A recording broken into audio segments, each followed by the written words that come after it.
Alright, story time na pwedeng kapulutan din ng aral or tips ng mga bagong crafters. Meron kami isang conversation ng isang bagong crafter. First time na magkakaroon ng smoker at makaka-receive ng smoker. So, delivery pa lang, talagang coordinating na siya. Meat na rin siya na in-order from Meat Cartel, no, yung ating meat store. And then may padala tayo na wood para makapagsimula na siyang magsalang. Ngayon, na-receive niya na, inampak niya na, very happy siya. And then pag papaapoy niya, na-stress na siya. Na-stress na siya sa kanyang unang salang at sir, ayaw tumaas ng temperature gauge, ganyan. So, gusto kong hindi ko ma-hit yung temp.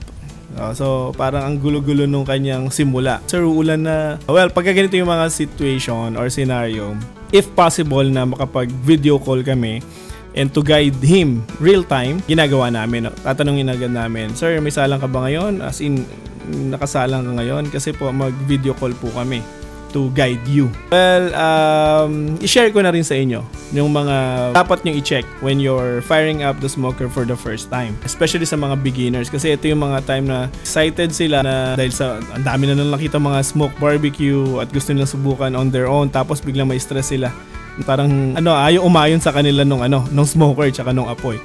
It's all about fire management and airflow. Ngayon, halimbawa, nagpa-apoy kayo. First thing that you have to check one is yung how much wood are you or how much fuel are you putting inside your firebox. Pagka masyadong marami yung laman ng firebox, there won't be enough air going in the firebox at yung apoy, kailangan niya magkaroon ng build up ng init na yun naman yung ihigupin or idodraw ng meat chamber. Ang nangyayari din naman pagka ganon, hindi umaangat yung temperature is yung smokestack. Yung smokestack kasarado. So, kailangan yun bukas yun kasi yun yung lalabasan ng heat and smoke. So, if you look at an offset smoker, meron siyang firebox, may apoy siya, and then may opening siya doon. No? Doon siya hihinga.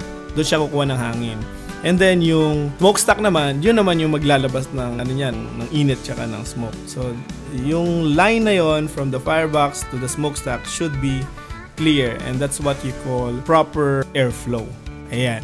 Okay, so ngayon pagka fully open na yung smokestack nyo, tama na yung wood ninyo, at mapapansin nyo angat na yung temperature gauge ninyo, it should be you should be okay. Pero kung hindi pa rin, there are still a couple of things that you can check. The water pan. Yung water pan dun sa or yung drip pan sa loob ng inyong smoker, dapat yon hindi siya obstructing yung opening from the firebox. And isa pang dapat nyo i-check is yung placement ng inyong kung naglagay ba kayo ng water bowl. Kasi yung water bowl, yan, pag uminit na yan, andoon siya near the firebox, nag-serve siya as parang heat regulator or it keeps the meat chamber moist kasi nag-evaporate yun habang parang nag-steam siya. And then yung water na yon parang mga radiator sa sasakyan, it keeps your temperature at a steady range or steady temp.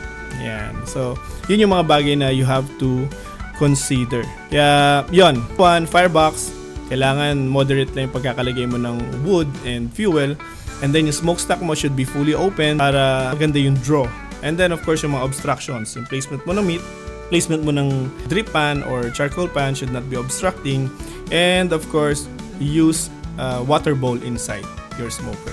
Alright, thank you for watching and hopefully may matutunan kayo dito sa maikling video na to. At like and share para mas marami pa yung matuto ng mga kapwa kausap natin. Alright, thank you very much for watching and smoke on!